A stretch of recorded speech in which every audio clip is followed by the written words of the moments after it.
샬롬. 오늘 5분 요약 설교 제목은 만장일치입니다. 예루살렘 1차 공회의 내용이 담긴 말씀이 사도행전 15장인데 예루살렘 1차 공회의 주제는 이방인의 구원에 대한 주제였어요. 예수 그리스도를 믿는 믿음뿐 아니라 할례도 받아야 구원을 얻을 수 있다는 측과 바울과 바나바, 야고보, 베드로를 포함한 우리가 아는 대부분의 사도들이 주장하는 오직 예수 그리스도를 믿는 믿음으로 구원을 얻을 수 있다는 측으로 나뉘어져서 치열하게 회의를 한 것이 예루살렘 1차 공회고, 이 회의 이후에 이제는 할례가 아닌 예수 그리스도를 믿는 믿음만으로 우리가 충분히 유대인이나 이방인이나 차별 없이 구원받을 수 있음을 선언한 것이 예루살렘 1차 공의회입니다. 그런데 오늘 우리가 좀 주목하고 싶은 것은 이 회의가 만장일치로 통과됐다는 거예요. 말씀을 보면 분명히 이 회의의 결론이 만장일치가 됩니다. 무엇으로요? 예수 그리스도를 믿는 믿음으로 우리 모두가 구원을 얻을 수 있다는 것으로 만장일치가 돼요. 우리 언뜻 듣기엔 그럴 수도 있지라고 생각할 수 있지만 좀 더 생각해 보면 사실 인간은 그렇지 못해요. 왜냐하면 사람은 사실 옳고 그름보다 더 중요한 것이 내 마음, 내 감정일 때가 대부분이에요. 그래서 집에서 이렇게 집에 남편이 있는데 아내가 직장 상사에게 깨져서 왔어요. 그럼 이제 남편한테 이야기하겠죠. 직장 상사가 이렇게 했어, 우리 부장이 이렇게 했어, 짜증나, 뭐 이러면 남자가 일단 위로하겠죠. 부장이 너무했네 라고 말하는데 거기서 이제 조금 더 나가면 큰일 나죠. 근데 당신도 문제가 있어, 내가 너를 생각해서 얘기하는 건데 너도 이렇게 하면 안 돼, 뭐 이렇게 지적했다간 큰일 나요. 그 내용이 분명히 남편이 나름 사회생활도 더 했고 그래서 내 아내를 생각하는 마음에 사실을 이야기했을지 모르지만 사람은 그 사실을 들었다고 해서 내 감정과 내 마음이 그 사실에 순응되는 게 아닙니다. 계속해서 저항하고 사실과 상관없이 화를 내고 짜증을 내요. 이는 남자도 마찬가지죠. 그 자존심 이게 인간입니다.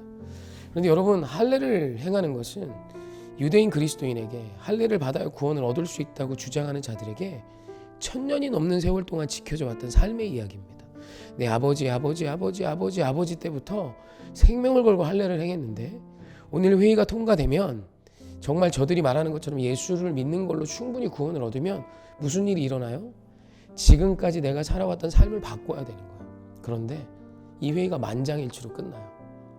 그러니까 할례를 받아야 된다고 주장했던 자들이 이 회의의 마지막에는 맞아, 예수님을 믿는 믿음으로 충분하다라는 것에 동의하고 그렇게 살기로 결정하고 그렇게 선포하기로 결의한 거예요. 이건 실로 위대한 것입니다. 어떻게 이런 일이 가능할까요? 말씀을 보면 두 가지를 알 수 있는, 첫 번째, 야고보 의장의 선언입니다. 말씀이 그렇다는 거예요. 하나님의 말씀이 그렇다. 할례가 구원의 능력이 아니라 믿음으로 구원을 얻는 거지. 그리고 유대 그리스도인들이 이 말씀을 듣고 알아요. 그렇구나, 말씀대로구나. 예수 그리스도를 믿는 믿음으로 구원을 얻는 건 말씀이구나. 그리고 그 말씀이 우선이 되어 자신의 삶을 바꿨던 자들이란 뜻이죠. 이것이 진짜 중요한 것입니다. 여러분, 그리스도인의 힘은 삶을 바꾸는 데 있는 거예요. 내가 진리를 안다, 그것도 너무 중요한 힘이지만 아는 것보다 더 큰 힘이 뭐냐면 사는 것입니다. 유대인 그리스도인들은 자신들의 주장함이 말씀의 어긋남을 깨닫자 자신의 삶을 바꾸기로 결정했다는 것입니다. 그리고 두 번째는 성령과 우리예요. 예루살렘 1차 공회 때 모인 사람들은 전부 사람입니다. 두 눈으로 볼 땐 분명히 그래요. 사람만 모여 있어요. 그런데 야고보 의장의 고백을 보면 성령과 우리가 이렇게 결정했다는 거예요. 그러니까 그 자리에 성령 하나님이 계셨음을 선언하는 것이죠.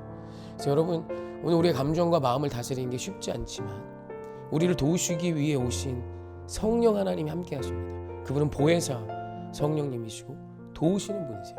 그래서 성령 하나님의 도우심 속에 오늘 우리는 우리의 삶을 말씀대로 바꿔갈 수 있다는 것입니다. 오늘 우리가 이 두 사실을 믿고 말씀이 첫째 되는 인생이 되십시다.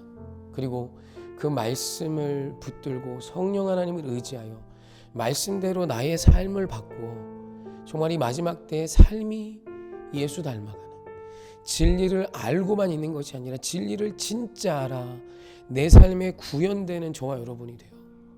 이 마지막 때에 하나님의 나라를 세우는 진짜 그리스도인이 되십시다. 이것이 진짜 잘 사는 길이며 이것이 능력인 줄 믿습니다. 다음 주 주일은 현장에서 만나기 원하고, 또 많은 분들이 이번 주는 감기에 코로나에 많이 아파하셨는데 쾌차하시길 기도하고 있겠습니다. 사랑하고 축복합니다. 다음 주 현장에서 만나요.